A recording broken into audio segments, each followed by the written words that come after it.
So first of all, शुभ मोहल्ला to all of you and especially to all my Bengali friends। अब ये मोहल्ला क्या है और क्यों मैंने बोला कि specially to all my Bengali friends और कैसे मोहल्ला बेंगली कल्चर और इकोनॉमी के साथ जुड़ते हैं, आज सब कुछ इस वीडियो पर जानने की कोशिश करेंगे। इसलिए वीडियो को इन तक ज़रूर देखिए और जिन लोगों ने अभी तक इस चैनल को सब्सक्राइब नहीं किया, जल्द से जल्द इस चैनल को सब्सक्राइब कर दीजिए और साइड में जो बेल आइकन है उसको भी क्लिक कर दीजिए ताकि इस चैनल पर अपलोड किए जाने पर हर एक नोटिफिकेशन जल्द से जल्द आप लोगों तक पहुँच जाए। क्योंकि एज आई ऑलवेज से इस चैनल में टाइम टू टाइम एक के बाद एक इंटरेस्टिंग टॉपिक के ऊपर वीडियो आते रहेंगे और आते रहेंगे। महालया को लेकर बेंगोलीज कम्युनिटी इतना ज़्यादा एक्साइटेड क्यों रहता है? अगर इसका रीज़न अगर आसान शब्दों में कहे तो फिर आज ही के दिन से बेंगोलीज का सबसे बड़ा फेस्टिवल यानी कि दुर्गा पूजा स्टार्ट हो जाते हैं। My goodness, that is spectacular. When Ma Durga comes to town.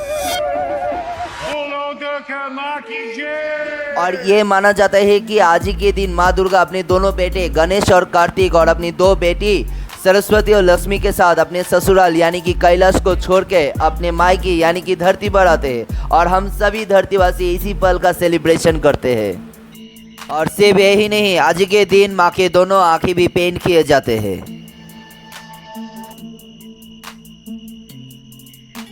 और अगर तात्विक रीजन बताए तो फिर गणेश चतुर्थी जो प्रतिपाद में होते हैं उससे ठीक 15 दिनों के बाद पितृपक्ष का खत्म होते हैं और आगामी 15 दिनों यानी कि नेक्स्ट अमावस तक देवी पक्ष रहेगा। सो आज ही के दिन पितृपक्ष का एंड और देवी पक्ष का शुरुआत, यही महेंद्र खंड को महालया कहते हैं। ये तो गए रिलीजियस बातें, लेकिन उससे भी ज़्यादा और एक बात जिसके लिए स्पेशली बेंगोलीज ज़्यादा एक्साइटेड रहते हैं और जो बेंगोलीज कल्चर से भी क्लोजली जुड़े हुए हैं वो है ठीक आज ही के दिन ब्रह्मकाल यानी कि सुबह को ठीक 4 बजे सभी बेंगोलीज अपने रेडियो से चंडी पाठ सुनते हैं। और एक आदमी की चंडी पाठ जो आज ऑलमोस्ट 90 ईयर्स बीत गए हैं लेकिन अभी भी रूल कर रहे हैं, वो है श्री वीरेंद्र कृष्ण भद्र। 1931 में ठीक सुबह को 4 बजे कोलकाता के ऑल इंडिया रेडियो स्टूडियो में महिषासुरमर्दिनी का शो ब्रॉडकास्ट किए जाते हैं, जहां पर संस्कृत श्री चंडी और दुर्गा सप्तसाथी श्लोका के साथ 16 सॉन्ग रिकॉर्ड किए गए। चंडी पाठ श्लोका वीरेंद्र कृष्ण स्वयं परफॉर्म करते हैं।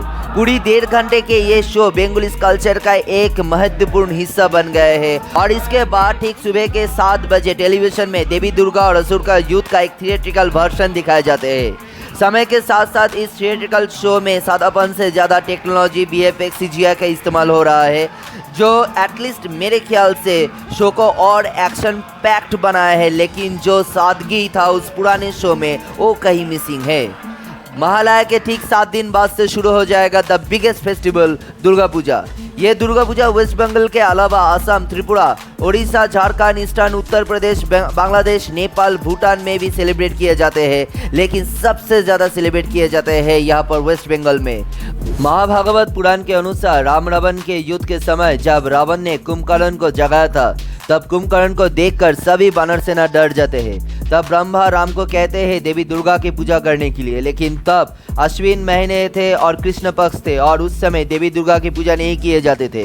तब ब्रह्मा कहते हैं वो स्वयं इस पूजा के पुरोहित बनेंगे और ब्रह्मा कृष्ण नवमी से रावण के मरने तक यानी कि शुक्ल नवमी तक ये पूजा कंटिन्यू रखते हैं। देवी खुश हो जाते हैं और आशीर्वाद के स्वरूप कहते हैं राम रावण के युद्ध एक बहुत बड़े युद्ध होंगे और ये युद्ध शुक्ल सप्तमी से शुरू होगा और शुक्ल नवमी तक चलेंगे। और देवी सप्तमी को राम के धनुष और बाण में एंटर करेंगे और एक एक करके रावण के सर कटेंगे और नवमी की दोपहर को देवी अपने हाथों से रावण का वध निश्चित करेंगे।